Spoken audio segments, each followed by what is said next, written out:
की पहली कहानी मध्य प्रदेश के मुरैना जिले की है। ये बात 2025 की है। मुरैना जिले में एक इलाका है चंबल। इसी इलाके के थाना सराय छौला के क्षेत्र में एक गांव आता है, गांव जारह। इसी गांव में चरण सिंह कुशवाहा का परिवार रहता है। चरण सिंह की शादी जौरा इलाके में रहने वाली सीमा के साथ हुई थी और उनके 3 बच्चे भी हो गए थे। सब कुछ अच्छा चल रहा था, लेकिन वक्त कब बदल जाए कहा नहीं जा सकता है। हुआ यह कि चरण सिंह ने जौरा कस्बे में बयाना देकर एक प्लाट का सौदा कर लिया, लेकिन कुछ रुपए कम पड़ रहे थे। बाकी 1.5 लाख की रकम महीने भर देकर रजिस्ट्री करवाना थी, लेकिन समय बीतने को आ गया। लेकिन चरण सिंह पैसे का इंतजाम नहीं कर सका। इस पर उसकी पत्नी सीमा ने अपने पुराने परिचित संजय को फोन कर कहा कि मेरे पति ने एक प्लाट का सौदा कर लिया है और उसे 1.5 लाख रुपए की जरूरत है। यदि तुम कुछ समय के लिए 1.5 लाख रुपया उधार दे दोगे तो हमारी मदद हो जाएगी।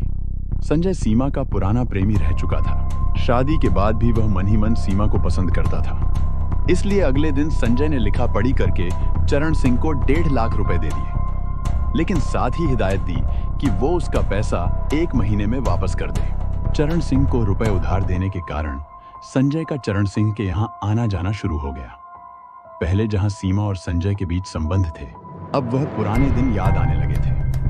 लेकिन शादी होने के बाद सीमा ने समझदारी दिखाते हुए संजय से दूरी बना ली थी। संजय भी सीमा को भूलने की कोशिश करने लगा था, लेकिन एक बार फिर सीमा से संपर्क होने के बाद वह पुराने अच्छे दिनों को फिर से जीने की चाहत रखने लगा था। एक दिन सीमा को बाजार जाना था और संजय वहां आ गया। संजय ने सोचा अच्छा मौका है, तो वह उसके साथ हो लिया। उस दिन जितनी भी खरीदारी हुई संजय ने ही सारे पैसे दिए। जब संजय सीमा को घर छोड़ने जा रहा था तो सीमा ने उसे खाना खाने के लिए रोक लिया। संजय को लगा कि सीमा के दिल में उसके लिए अभी भी कुछ न कुछ है, तभी तो वह उसका इतना ख्याल रख रही है। अब संजय को यह जानने की उत्सुकता थी कि सीमा के दिल में क्या चल रहा है। अगले दिन वह बिना समय गवाए चरण सिंह के घर गया। वहां सीमा अकेली थी। संजय ने झुमके का डिब्बा खरीदकर उसे सीमा के हाथ में दे दिया। सीमा ने खुशी खुशी झुमके पहन लिए। संजय ने उसकी तारीफ की और कहा, चरण सिंह देखेगा तो वह भी तुम्हारी तारीफ करेगा। सीमा ने जवाब देते हुए कहा, मेरे पति के पास तो इतना समय नहीं है कि वह मुझे झुमके पहने हुए देखे और तारीफ करे। उसे तो काम से लौटकर बस दारू पीने का ही वक्त मिलता है। सीमा की बात सुनकर संजय को समझ में आ गया कि पति पत्नी के बीच एक छोटी सी दरार है। इसके बाद संजय सीमा के और करीब आने की कोशिश करने लगा। सीमा को भी संजय का आना जाना और उससे बात करना अच्छा लगने लगा था, लेकिन संजय को अपनी मंजिल अभी तक नहीं मिली थी। फिर एक दिन संजय ने धीरे धीरे चरण सिंह से अपने 1.5 लाख रुपए वापस मांगने की बात की, लेकिन चरण सिंह ने इसे नजरअंदाज कर दिया। वास्तव में चरण सिंह संजय से उधार लिया रुपया लौटाना नहीं चाहता था। इसी बीच सीमा ने संजय की मंशा को समझते हुए कहा, संजय तुम क्यों मेरे पीछे पड़े हो, शादी क्यों नहीं कर लेते? सीमा की बात सुनकर संजय ने मौके पर चौका मारते हुए कहा, पैसा नहीं है मेरे पास। तुम्हारे पति से कई बार अपना पैसा वापस मांग चुका हूं, मगर वह ध्यान ही नहीं देता। मैंने तुम्हारे कहने पर पैसा दिया था। तुम पैसा वापस दिलवा दो तो मैं शादी कर लूं। अगर ये बात है तो तुम चिंता मत करो, पैसा तो तुम्हारा दिलवा दूंगी, लेकिन जब तक पैसा तुम्हें वापस नहीं मिलता मैं तुम्हें शादी की कमी महसूस नहीं होने दूंगी। सीमा की बात सुनकर संजय भी खुश हुआ। दूसरे दिन बच्चों के स्कूल जाने के बाद जैसे ही चरण सिंह काम पर जाने को निकला, पीछे से संजय सीमा के पास पहुंच गया। सीमा भी उसका इंतजार कर रही थी, इसलिए वह संजय को सीधे बेडरूम में ले गई और खुद को उसके हवाले कर दिया। जिसके बाद सीमा की दीवानगी में पागल संजय ने तभी सांस ली जब उसने सीमा को लेकर उसके मन में सालों से पल रही हसरत पूरी हो गई। इस घटना के बाद सीमा और संजय का प्यार एक बार फिर परवान चढ़ने लगा। चरण सिंह मजदूरी करने गांव से बाहर निकल जाता था। उसी बीच सीमा संजय को अपने घर पर बुलाकर रंगरलियां मना लिया करती थी, लेकिन संजय का आना जाना बढ़ जाने से सीमा के पड़ोसियों को इन दोनों के रिश्तों पर शक हो गया, जिससे बात चरण सिंह के कानों तक भी पहुंच गई। जिसके चलते चरण सिंह ने सीमा को साफ हिदायत दे दी कि मेरी गैर मौजूदगी में संजय आए तो उसे मना कर देना, क्योंकि मैं नहीं चाहता कि बिना मतलब के हमारी बदनामी हो। दूसरे दिन जब चरण सिंह काम पर चला गया तो सीमा ने फटाफट फोन करके संजय को आगाह कर दिया। उसने कहा, कुछ दिनों तक यहाँ मत आना, क्योंकि चरण सिंह और आस पड़ोस वालों को शक हो गया है। सीमा की बात सुनकर संजय ने भी समझदारी दिखाई और कुछ दिन तक चरण सिंह के घर की तरफ झांकने तक नहीं आया। जब सीमा ने देखा कि इस मामले में चरण सिंह लापरवाह हो गया है, तो सीमा ने एक दिन संजय को फोन करके घर पर बुला लिया, क्योंकि उस दिन चरण सिंह सच में मथुरा जाने के लिए घर से निकला था। लेकिन जैसे ही वह मुरैना स्टेशन पर मथुरा जाने वाली ट्रेन में चढ़ने को था, तभी उसके एक पड़ोसी ने फोन कर बताया, संजय तुम्हारे घर आया हुआ है। यह सुनकर चरण सिंह का गुस्सा 7वें आसमान पर पहुंच गया। उसने तुरंत मथुरा जाने का इरादा छोड़ दिया और घर वापस लौट आया। घर पहुंचने के लिए उसने पड़ोस की छत का सहारा लिया ताकि सीमा को चौंका सके। जैसे ही वह अंदर पहुंचा, उसने सीमा को संजय की बाहों में देखा। चरण सिंह को आया देखकर संजय तो मौके से भाग गया, लेकिन सीमा कहां जाती। सो चरण सिंह ने सीमा की जमकर पिटाई कर दी। सीमा समझ गई कि इस समय तो पति से माफी मांगने में ही भलाई है, इसलिए उसने अपने पति के पैरों में सिर रखकर मांगते हुए कहा कि उससे गलती हो गई, अब आगे से ऐसी गलती कभी नहीं होगी।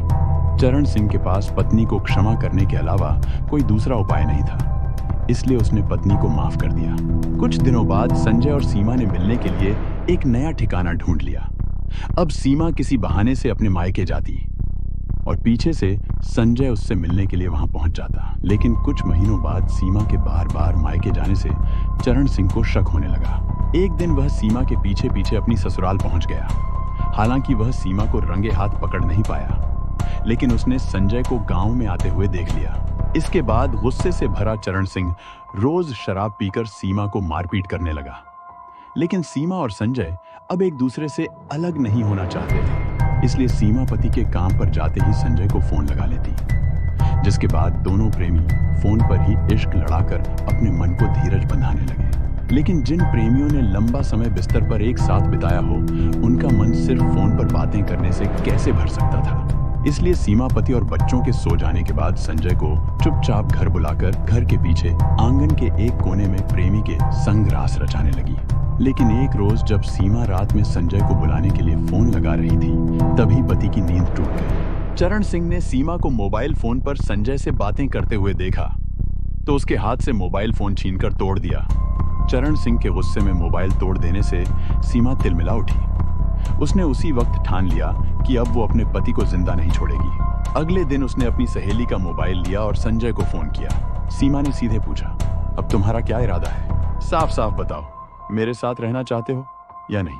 संजय ने बिना घुमाए फिराए जवाब दिया, देखो मेरे पास इस समय पैसे की काफी तंगी है। इस पर सीमा बोली, तुम उसकी चिंता मत करो, मेरे पास हमारे खर्चे के लिए काफी पैसा है और घर भी है। बस तुम चरण सिंह को रास्ते से हटा दो, फिर हम दोनों आराम से इस घर में रह सकते हैं। सीमा की ये बात सुनकर संजय के चेहरे पर खुशी साफ झलकने लगी, क्योंकि जिंदगी की समस्या तो दूर हो ही जाती, साथ ही सीमा भी हमेशा के लिए उसकी होने वाली थी। इसलिए उसने चरण सिंह को रास्ते से हटाने की ठान ली। इसके बाद संजय और सीमा ने मिलकर चरण सिंह की हत्या का दिन और जगह तय कर ली। 20 दिसंबर 2024 को चरण सिंह के इकलौते बेटे का जन्मदिन था। चरण सिंह 19 दिसंबर की सुबह अपने गांव जारह से मुरैना आया था जन्मदिन के लिए जरूरी सामान खरीदने। सीमा और संजय ने योजना बना ली थी कि उसे मुरैना में खत्म करना है। जैसे ही चरण सिंह बस स्टैंड पर पहुंचा, वहां संजय पहले से ही खड़ा था, जैसे किसी का इंतजार कर रहा हो। उसने बड़ी चालाकी से चरण सिंह को अपने साथ ले लिया और उसे शराब पिलाने के बहाने पगारा डैम पर ले गया। वहां दोनों बैठकर शराब पीने लगे। शराब के नशे में संजय ने अचानक चरण सिंह से अपने ऊपर उधार किए 1.5 लाख रुपए लौटाने की बात छेड़ दी। यह सुनते ही दोनों के बीच बहस शुरू हो गई, जो जल्दी ही मारपीट में बदल गई। मारपीट के दौरान चरण सिंह को समझ में आ गया कि उसके साथ धोखा हुआ है और उसकी जान खतरे में है। उसने वहां से भागने की कोशिश की, लेकिन शराब का नशा उस पर हावी था, जिससे वह सही से भाग नहीं सका। इसी का फायदा उठाकर संजय ने उसे उठाया और सीधे पगारा डैम में फेंक दिया। इसके बाद संजय वहां से निश्चिंत होकर अपने घर लौट आया, मानो कुछ हुआ ही न हो। इधर 4 दिन गुजर जाने के बावजूद भी जब चरण सिंह मुरैना से घर लौटकर घर नहीं आया, तो चरण सिंह के भाई रामचंद्र ने थाना सराय छौला में चरण सिंह की गुमशुदगी की रिपोर्ट दर्ज करवा दी। इसके 2 दिन बाद ही 26 दिसंबर को पगारा डैम में चरण सिंह की लाश मिल गई, जिस पर उदय भान सिंह यादव थाना प्रभारी जौरा तुरंत मौके पर पहुंच गए। जिसके बाद जैसे कि पगारा डैम में लाश मिलने की खबर सराय छोला, थाना प्रभारी के सिंह को मिली तो उन्होंने चरण सिंह के भाई को लाश दिखलाई, जिससे उसने शव की पहचान अपने भाई के रूप में कर दी। साथ ही उसने अपनी भाभी सीमा और उसके प्रेमी संजय पर अपना शक जताया था। पुलिस ने संजय को उठाकर उसके साथ सख्ती से पूछताछ करने पर संजय ने स्वीकार कर लिया कि उसने ही अपनी प्रेमिका सीमा के कहने पर उसके पति चरण सिंह की हत्या कर लाश पगारा डैम में फेंक दी थी। संजय से मिली जानकारी के पश्चात पुलिस ने मृतक चरण सिंह की पत्नी सीमा को गिरफ्तार कर लिया। पुलिस ने दोनों अभियुक्तों को चरण सिंह की हत्या के आरोप में गिरफ्तार कर न्यायालय में पेश किया, जहां से उन्हें जिला कारागार भेज दिया गया।